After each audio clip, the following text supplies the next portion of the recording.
all right. Doesn't usually happen with this. Pain in the backside.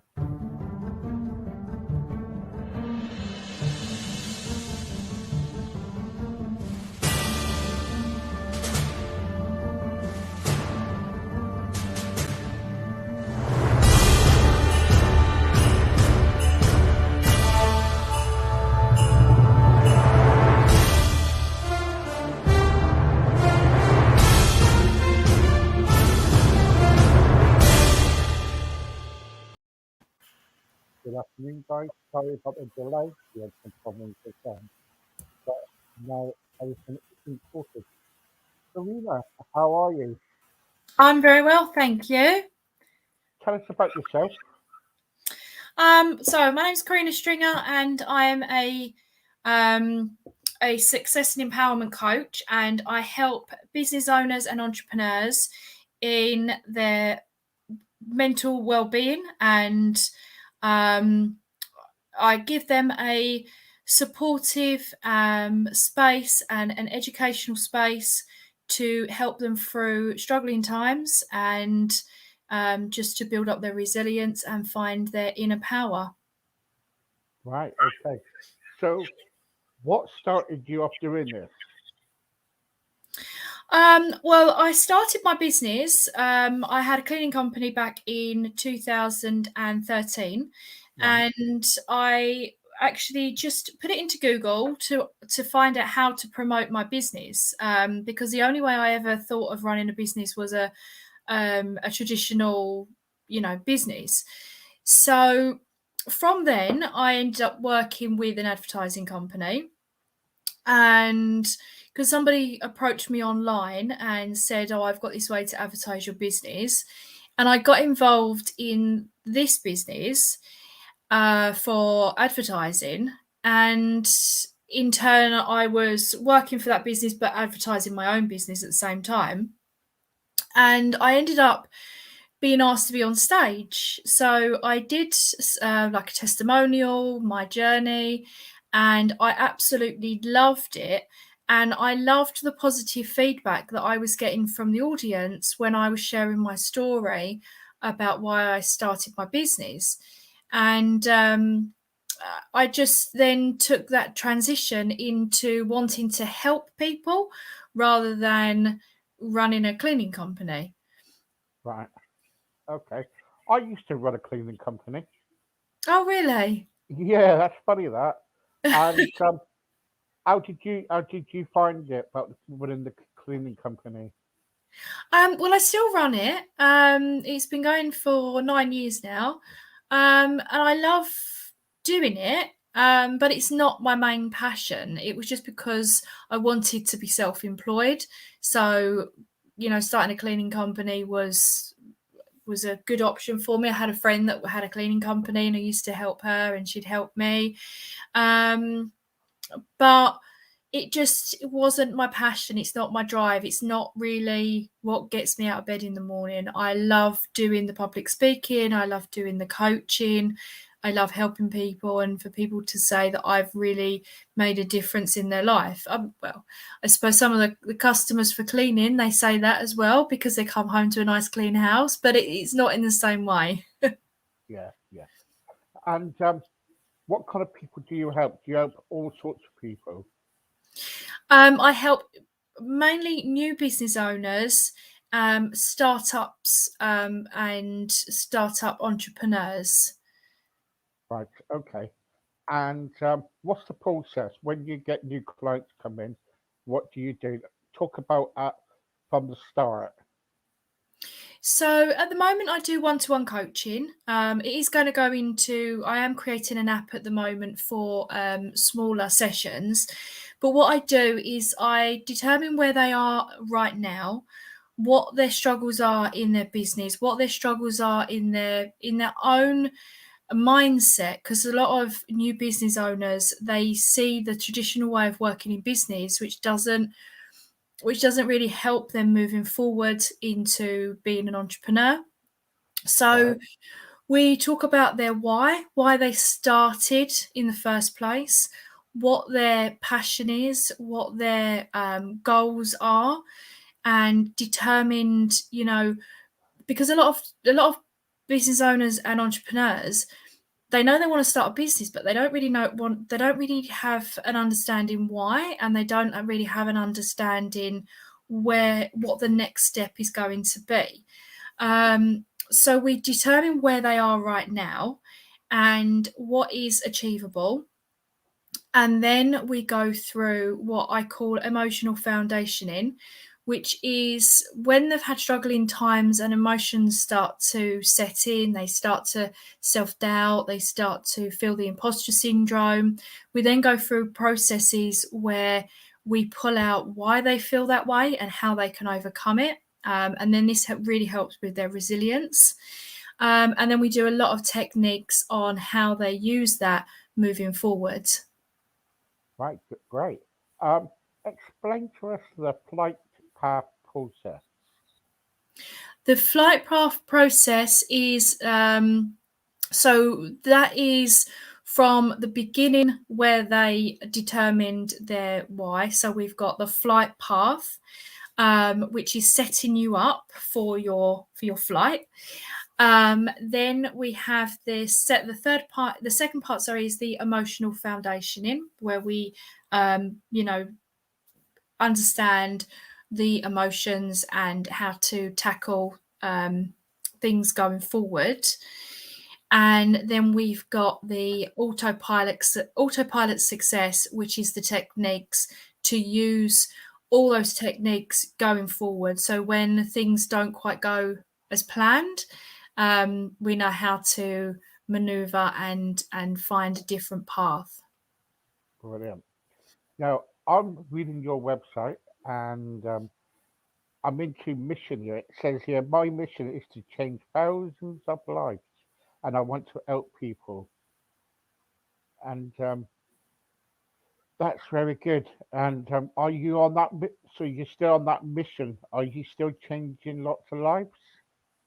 I'd like to hope so. Yes, I do a lot of events, and it's so lovely when people come up to me, whether it be my own event or where I'm working with somebody else, and I talk to the delegates and I coach them and I help them. And when they come up to me, I literally have had people run up to me and hug me and say, "I cannot believe,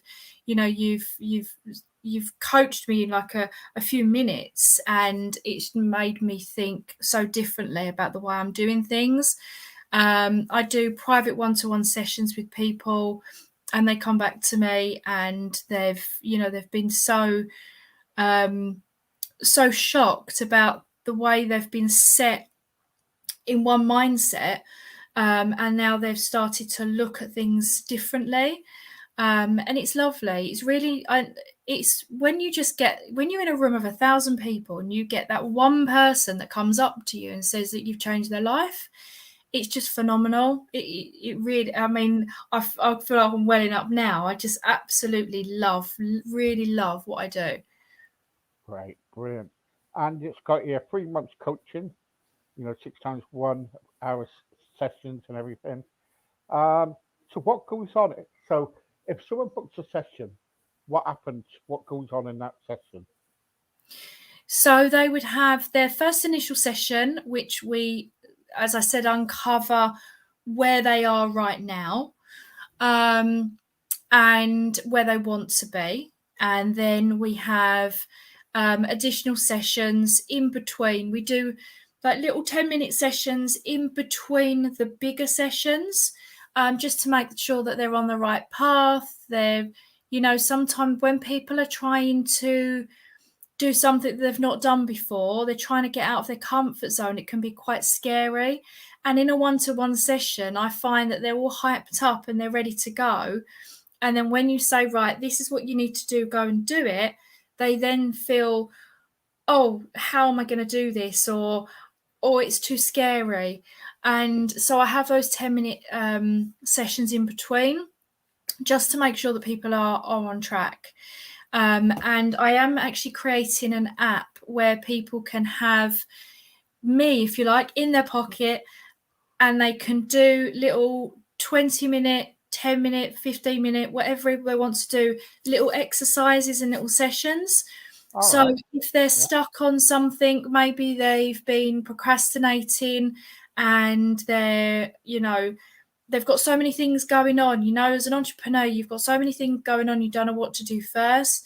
There's going to be like little tips and videos and little exercises to do to kind of get them out of that procrastination mode and get them motivated again. If they're feeling stressed and anxious, there's going to be meditation videos in there. So there's going to be lots of stuff that people can just, as a click of a button, and just get a little bit of support, a little bit of help. Because as entrepreneurs, we do kind of work on our own. And it is nice to have that little bit of support when you need it. Right. Okay. And I'm on your Facebook page at the moment, and this is your Facebook page, yeah? Can't see it. I've got your website here. All right. Okay. Okay. Um, a sec. Here you go. Are you still on the website? Okay. Sorry about that. It's all right. Take it off from that. I will get the website up in a sec. So while we go through that, when someone comes to you and they say, right, I need help, and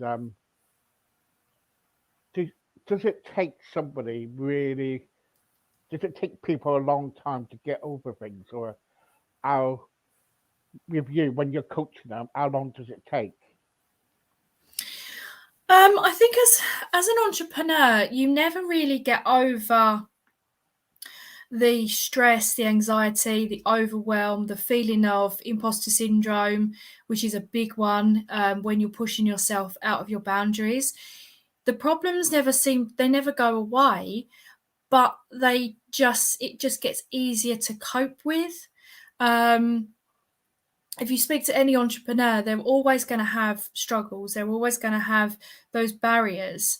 But my coaching is designed to keep people moving forward in spite of those barriers, because every day they know their why. They know they know why they started. They know what they want to achieve. They know who they want to help.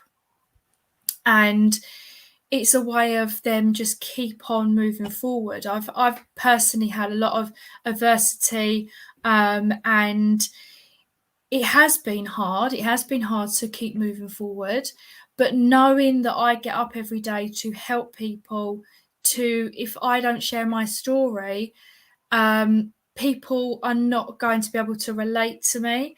And I've had people where I've shared my story on stage or online, and people have come to me and said, I thought I was the only one. I thought, if I share this story, I'm gonna seem like I'm weak, or, no one's gonna listen to me. And I find it's very, very important to share your story.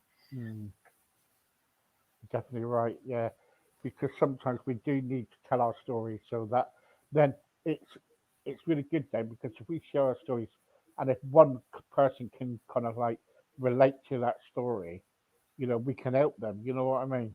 Yeah, definitely. Yeah. And when you give talks, if you go around kind of like speaking and everything, what kind of format do you use? Do you use the screen or do you use slide? You know what I'm getting at, slides and everything. Not normally. I was trained by a guy called Andy Harrington, who's absolutely amazing. And we don't use slides. We learn a technique where we can move on the stage effectively and know when certain parts of our speech comes in. So we would obviously talk about our story, where we've come from, so we can relate to the audience, so they know why we're sharing what we're sharing. Then we can give the value. Sometimes we might sell our product. Sometimes it might just be, just content, just pure content, sharing our story, giving some value. And yeah, it's just really good. Actually, this evening I'm starting a networking event for business owners. It's a not for profit. It's just getting local business owners from my area into one place so we can help and support. And the whole ethos around it is collaboration over competition. There's so many companies that will undercut and be like, oh, there's be in competition with each other, where you can't take on all the jobs. You can't do everything yourself. And so I want to get business owners together, as well as helping them individually. I want to get them together and say, right, we're a team, we work together, we might have two different businesses, but what can you share from your business and give value to the other business?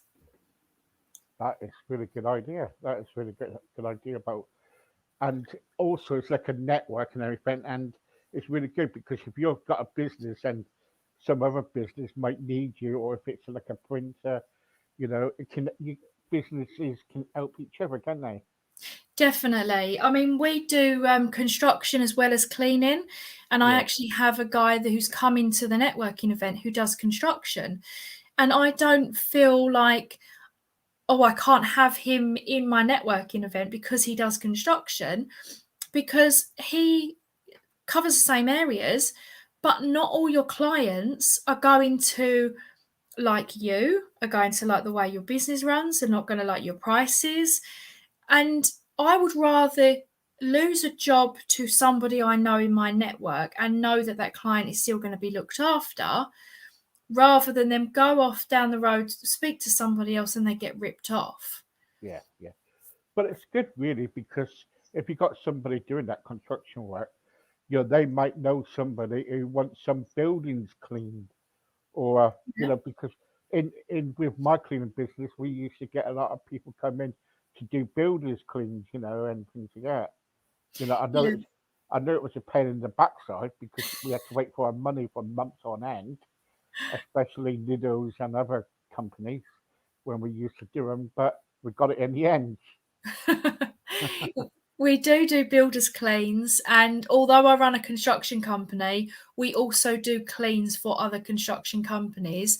And from that, we actually got a couple of cleans to do. The builders' wives then contacted us to clean their own houses. Yeah, it just because if you do a good job, it's like ripples really, isn't it? It's like you put a stone in and like a leg or something, and it just ripples on. It You know does. what I mean? Yeah, Yeah. yeah, yeah. Well done, what you're doing. And so you have men and women come along to your meetings, do you? We do. Yes, it's open to men and women. Um, I find that there's a lot of women empowerment going on right now, which is great. Um, but at the same time, I feel that men need the help and support as well, because they see these strong, powerful women that are coming into businesses, have running their own businesses, doing public speaking. Um, but the men still need the support as well. So, and I think it's good to have both energies in business and on stage, to have the feminine energy and the masculine energy. Having too much of one is not good. No. And so what do you like best? Your cleaning business, or the one now you're doing by helping people?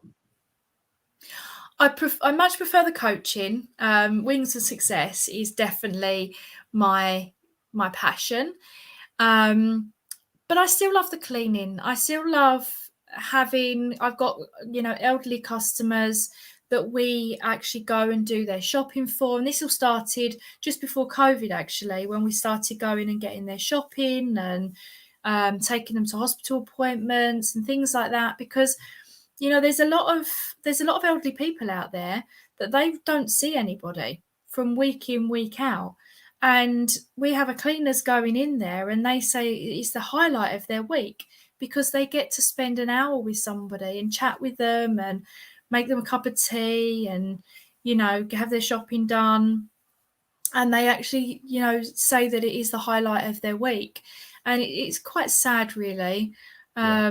that they don't see anybody. And I think that's why I continued the business, because I am very busy with the coaching and the events and things like that. But at the same time, if we don't go into people's houses and visit them, then they probably wouldn't see anybody within, say, a month. Yeah. Yeah, it's a shame. So if anybody wants to contact you, how do they do it? So they can either contact me through my website, which is www.corinnestringer.co.uk, or they can go onto my Facebook page or my Instagram page, which is Corinne Stringer Official. What I will do on our website later, I'll put all the details on our website, and that would be really good. We'd love you to come back on because what I want to do is talk to you. There's lots and lots about you, and but we never give much time. You know what I mean? So, Yes. so what I'll do is I'll try to get you back on if that's okay with you. Yeah, lovely. Thank All you. right. And but thank you very much. I'm so sorry I was late today, and That's fine. Technology. it is all technology. But thank you very much for joining us.